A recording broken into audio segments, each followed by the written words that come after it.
بسم اللہ الرحمن الرحیم۔ ناظرین محترم، السلام علیکم ورحمۃ اللہ وبرکاتہ۔ زین اسلامک انفو کی جانب سے آپ کو خوش آمدید۔ ناظرین محترم، ابو اسحاق ابراہیم بن ادھم 718 عیسوی میں بلخ، جسے آج کل افغانستان کہا جاتا ہے، اس میں پیدا ہوئے۔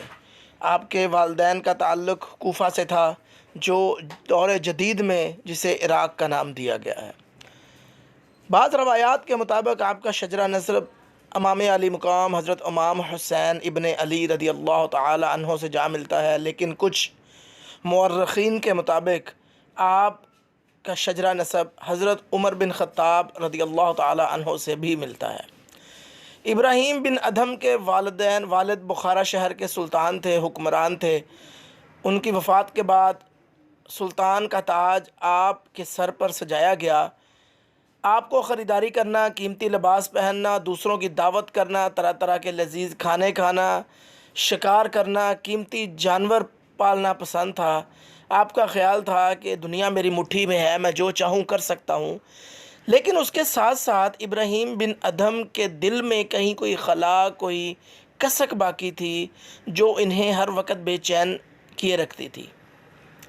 ایک بار انہوں نے اپنے عالی شان محل میں ایک بہت بڑی دعوت کا اہتمام کیا، جس میں انہوں نے معززین سلطنت، معززین شہر، وزیروں، مشیروں کو دعوت دی۔ جب دعوت شروع ہوئی تو ان افراد میں ایک اجنبی شخص بھی آپ کی محفل میں شامل ہوا، جسے کوئی بھی نہیں جانتا تھا، اور اس کی جسامت ایسی تھی کہ کسی وزیر، مشیر، درباری اور دربان میں جرت نہ تھی کہ اس کو روک سکے۔ ہر کوئی اس کے سامنے بے بس نظر آ رہا تھا۔ چنانچہ حضرت ابراہیم بن ادھم نے اس سے خود پوچھا کہ تم کون ہو اور کیا چاہتے ہو؟ تو اس نے جواب دیا کہ میں کچھ دن اس سرائے میں رہنا چاہتا ہوں۔ تب ابراہیم بن ادھم نے اسے سر سے پاؤں تک دیکھا اور سیخ پا ہو گئے، اور غصے سے بولے کہ تمہارا دماغ ٹھیک ہے کیا؟ تمہیں یہ کوئی سرائے نظر آ رہی ہے؟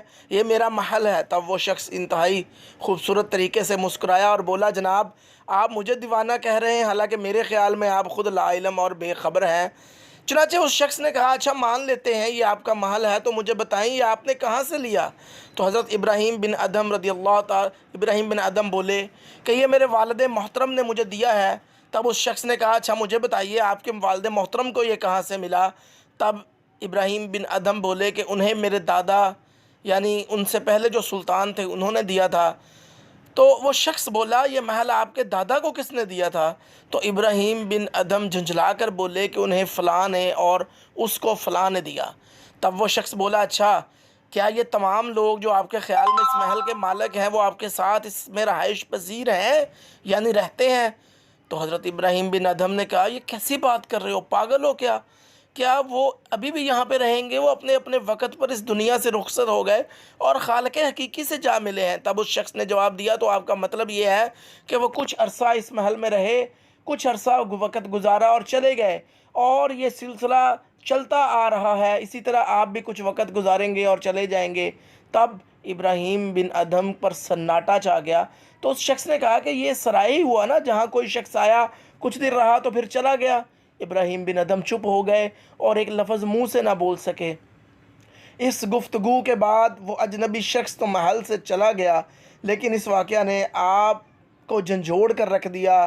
آپ گوشہ نشین ہو گئے، دین مصطفیٰ کے لیے اپنے آپ کو وقف کر دیا، اور آپ کا شمار خداوند باری تعالیٰ نے اپنے برگزیدہ بندوں میں کیا۔ ناظرین محترم، اس طرح کے اور بہت سے واقعات ہیں جن سے ہمیں سبق ملتا ہے۔ یہ دنیا عارضی ہے، افسوس کہ ہم اس میں دل لگا بیٹھے ہیں۔ ہمارے پاس جو مال ہے، جو دولت ہے، جو شہرت ہے، یہ سب کچھ اللہ تعالیٰ کی عطا کردہ ہے، وہ جسے چاہے دے دے اور جب چاہے لے لے۔ ہم نے بھی ایک دن اسے چھوڑ کے اپنے خالق حقیقی سے جا ملنا ہے، لہٰذا ہمیں چاہیے کہ اس دنیا کی عیش و عشرت میں مگن ہونے کی بجائے اپنے آخرت کی تیاری کریں۔ اللہ تعالیٰ ہم سب کو توفیق دے۔ حضرت ابراہیم بن ادھم ایک بہت بڑے ولی اللہ گزرے ہیں۔ انہوں نے بادشاہت سے فقیری کا سفر پسند کیا اور اللہ کے برگزیدہ بندوں میں شمار ہو گئے۔ اس طرح کے اور بہت سے واقعات جو ہیں وہ ان کے ساتھ جڑے ہوئے ہیں۔